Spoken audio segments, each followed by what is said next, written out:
My name's Angelina Hall. I'm a stained glass artist. I'm Cathy. I'm the other half of Glass by Design in PENARTH.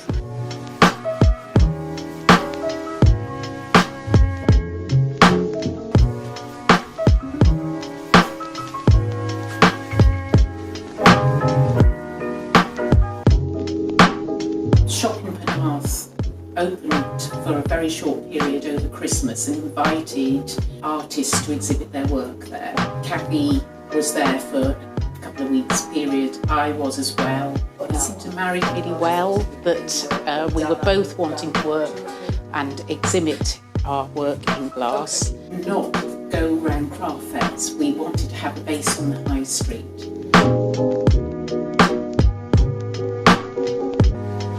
I got started back in the early 90s when we first moved down to PENARTH, and I was really inspired to learn a new skill and felt that we've got an Edwardian house that had a window missing, and I thought, well, I'm going to learn how to make the window and leave it for the house, so whenever we leave it's got the right window in the house. So that's how I got involved with glass back in, I think it was 1993. Rather than go to lots of lessons and learn one person's idea with it, I just did things myself experimentally. I was actually trained in ceramics and did my degree in ceramics back in the sort of mid-80s. I was never really happy with what came out of the kiln. You have to be a bit of a chemist to be able to glaze properly, and although I love the 3D aspect of building and making in clay, I was never very happy and was rather underwhelmed when I opened the kiln and saw the final result.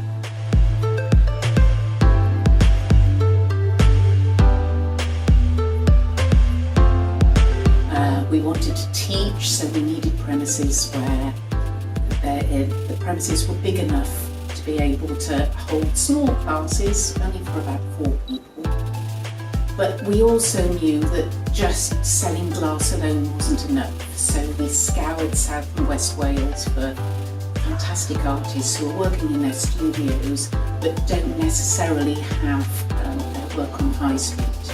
So at the front of our shop we've got a lovely retail gallery selling handmade unique work from Wales. A lot of people keep asking us whether we teach children, which obviously we can't. But we can teach children from the age of 16, so that if they're artistic and they need help with the GCSE or A-level, then we can actually, they've got the chance of trying out a proper glass kiln or learning to work with glass safely between the two of us, and it's just giving them a different element that they wouldn't probably have in the classroom.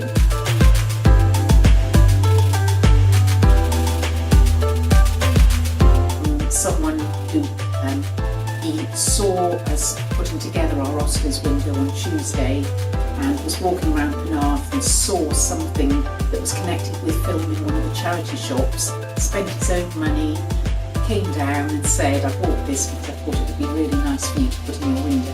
And that's how nice the community are. That's that they're understanding us, they're embracing us, and they're wanting to support what we're doing here. It all starts in the same way with, having a piece of glass, cutting it, but then that's where it goes in separate directions with the technique, and which is good, which is why it makes it very interesting as a glass studio, because people can come in and they can see completely different ways of working with a piece of glass.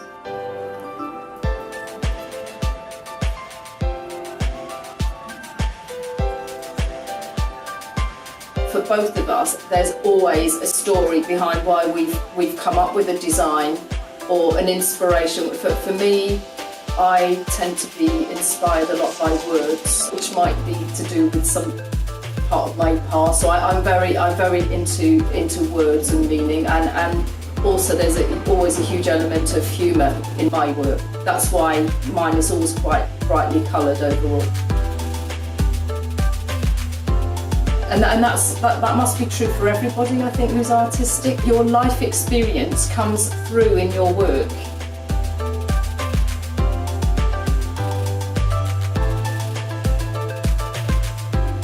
Locals are embracing what we're trying to do here. They're actually understanding that they've got something really unique. It's not something on every high street.